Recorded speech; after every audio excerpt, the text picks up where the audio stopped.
नमस्कार प्यारे बच्चों, आप सभी का स्वागत है जैन क्लासेस के ऑनलाइन प्लेटफॉर्म पे। आज हम इस पार्ट में डिस्कस करने वाले हैं क्लास 12 का chapter number 12 linear programming. Last part में हमने कुछ डिस्कस किया था कि लीनियर प्रोग्रामिंग क्या होता है, कंस्ट्रेंट्स, फिर उसके अलावा ऑब्जेक्टिव फंक्शन, ऑप्टिमाइजेशन प्रोग्रामिंग, ये सब प्रॉब्लम्स डिस्कस की थी। तो आगे उसी को कंटिन्यू करते हैं। हमने कहा था कि नेक्स्ट वीडियो में हम देखेंगे कि जो हमारी लीनियर प्रोग्रामिंग प्रॉब्लम्स हैं उसको हम कैसे सॉल्व करते हैं। तो इस पार्ट में हम देखेंगे कि उस प्रॉब्लम का सॉल्यूशन कैसे निकालते हैं। तो हमने लास्ट पार्ट में डिस्कस किया था, एक प्रॉब्लम थी हमारी जिसमें एक फर्नीचर डीलर था, उसके पास 50,000 रुपीज थे इन्वेस्ट करने के लिए, स्पेस 60 पीसेस का था, number of cost of table 2500 थी एक टेबल की, चेयर की कॉस्ट, ये सारे डेटा हमें गिवन थे। और फिर हमने कहा था कि इस टाइप की प्रॉब्लम को कैसे सॉल्व करना है। तो उसके लिए हमने कहा कि वेरिएबल्स लेंगे, डिसीजन वेरिएबल एक्स और वाई, जो कि हमारे नंबर ऑफ टेबल और नंबर ऑफ चेयर है। फिर उसके बाद हमने कहा था कि कुछ कंस्ट्रेंट्स हैं, उसको हम डिजाइन करेंगे मैथमेटिकल मॉडल में। तो कंस्ट्रेंट हमारे ये नॉन नेगेटिव कंस्ट्रेंट्स हैं, मतलब एक्स और वाई नेगेटिव नहीं हो सकते। लगभग जो भी हमारी प्रैक्टिकल प्रॉब्लम्स इस पूरे चैप्टर में हम डिस्कस करेंगे उसमें हमारे एक्स और Y generally greater than equal to 0 ही होंगे। फिर उसके बाद इन्वेस्टमेंट कंस्ट्रेंट था कि इन्वेस्टमेंट 50,000 से ज्यादा नहीं होना चाहिए, तो हमारा इन्वेस्टमेंट एक्स और वाई के लिए 50,000 से कम होना चाहिए। इसको हमने सिंप्लीफाई करके लिख दिया है, तो 500 से पूरी इनइक्वालिटी को डिवाइड किया है, तो 5x plus Y less than equal to 100, ये हमारा कंस्ट्रेंट है।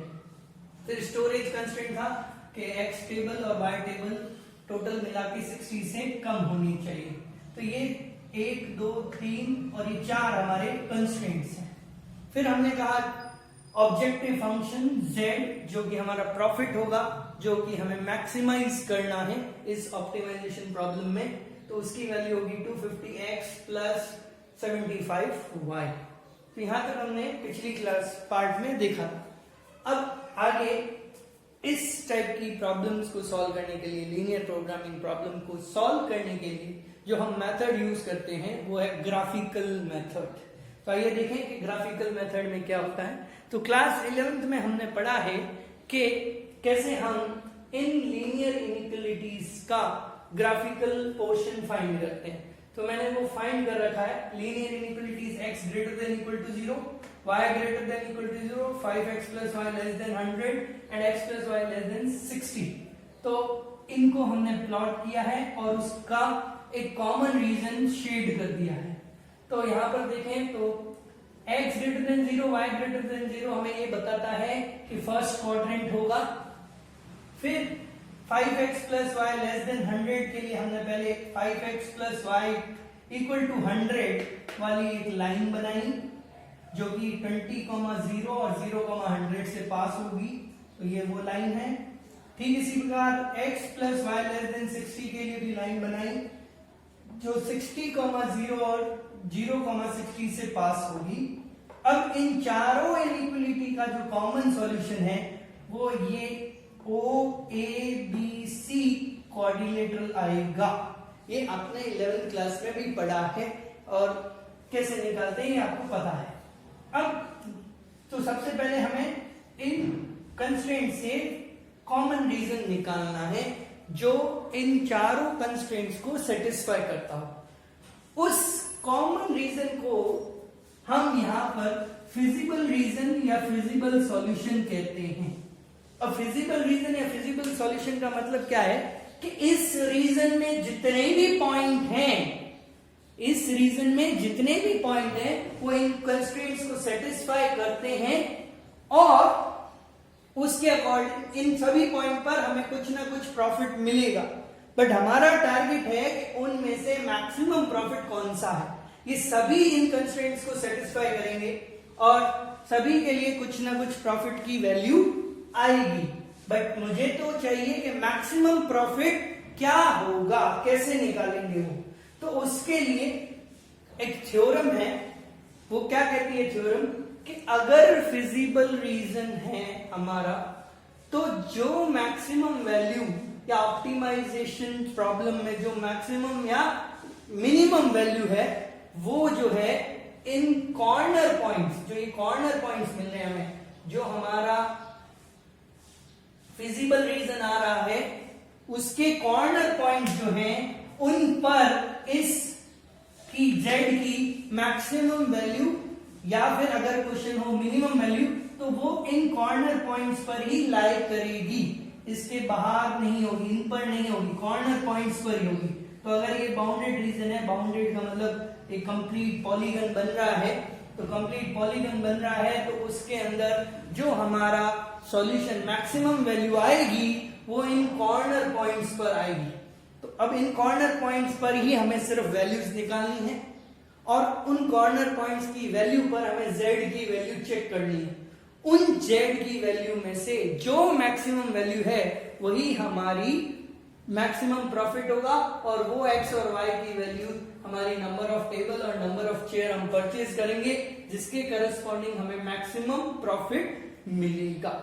तो थ्योरम ध्यान रखनी है, सिंपल है कि सबसे पहले हमने जब फिजिबल रीजन निकाला, बाउंडेड आया, तो वो कहता है कि मैक्सिमम वैल्यू जो एग्जिस्ट करेगी या मिनिमम वैल्यू जो ऑब्जेक्टिव फंक्शन की एग्जिस्ट करेगी वो इन कॉर्नर पॉइंट पर करेगी अगर फिजिबल रीजन बाउंडेड है। तो अगर फिजिबल रीजन बाउंडेड नहीं है, बहुत बार ऐसा भी क्वेश्चन आएगा जिसमें फिजिबल रीजन अनबाउंडेड होगा, तो उस केस में भी अगर मैक्सिमम या मिनिमम एग्जिस्ट करती है, वहां पर क्वेश्चन मार्क आएगा एग्जिस्ट करती है कि नहीं करती है। तो अगर एग्जिस्ट करेगी तो कॉर्नर पॉइंट पर करेगी, अगर एग्जिस्ट नहीं करेगी तो बात अलग है, करेगी तो कॉर्नर पॉइंट पर ही करेगी। अभी बाउंडेड रीजन है तो इसका मतलब मैक्सिमम वैल्यू एग्जिस्ट करेगी, प्रॉफिट मैक्सिमम होगा और किसी इन चारों में से किसी एक पॉइंट पर होगा। तो अब हम सबसे पहले चारों कॉर्नर पॉइंट्स निकाल लें कि चारों कॉर्नर पॉइंट्स की वैल्यू क्या है। तो उसको जो कॉर्नर पॉइंट्स हैं या उसको हम वर्टेक्स कहते हैं, तो ये हम वैल्यूज निकाल लेते हैं।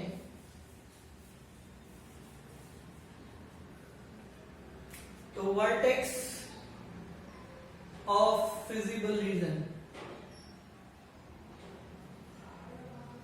तो वर्टेक्स क्या क्या है? सबसे पहला ओ वर्टेक्स है कॉर्नर 0,0, फिर इस कोऑर्डिनेट का नाम वो ए पॉइंट है, ए पॉइंट की कोऑर्डिनेट है 20,0, फिर बी पॉइंट अभी निकालेंगे, सी के वर्टेक्स हैं 0, 60 कोऑर्डिनेट्स। बी पॉइंट कहां है? इस लाइन और इस लाइन का इंटरसेक्टिंग पॉइंट, मतलब x plus Y equal to 60 और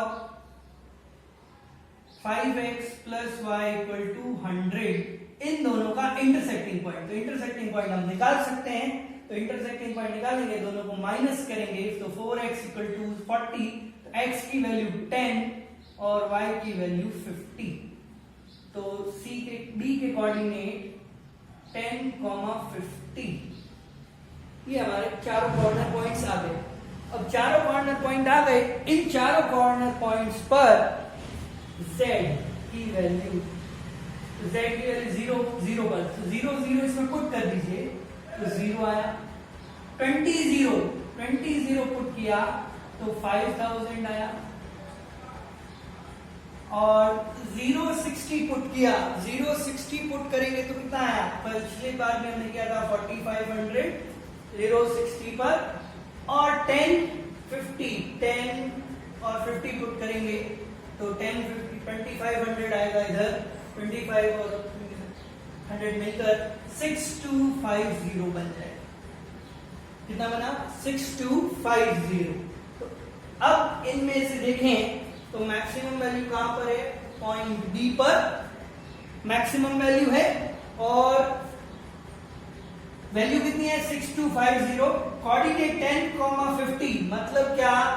जो नंबर ऑफ टेबल्स परचेज की जाएंगी वो 10 होंगी और नंबर ऑफ चेयर जो परचेज की जाएंगी वो 50 होंगी, उसके लिए प्रॉफिट जो है मैक्सिमम होगा।